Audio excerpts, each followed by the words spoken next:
બિરસા મુંડા આદિવાસી સમાજના જનનાયક હતા કે જેમનું આદિવાસી સમાજ આજે પણ ગર્વથી સ્મરણ કરે છે।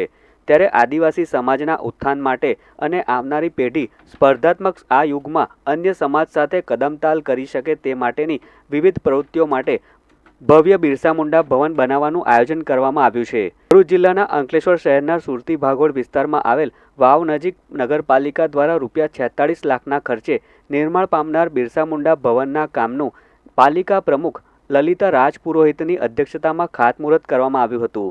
શાસ્ત્રોક્ત વિધિ અનુસાર યોજાયેલ ખાતમુહૂર્ત પ્રસંગે અંકલેશ્વર નગરપાલિકાના ઉપપ્રમુખ ભાવેશ કાયસ્થ, કારોબારી ચેરમેન નિલેશ પટેલ સહિતના પાલિકાના સભ્યો તેમજ મોટી સંખ્યામાં આદિવાસી સમાજના આગેવાનો ઉપસ્થિત રહ્યા હતા।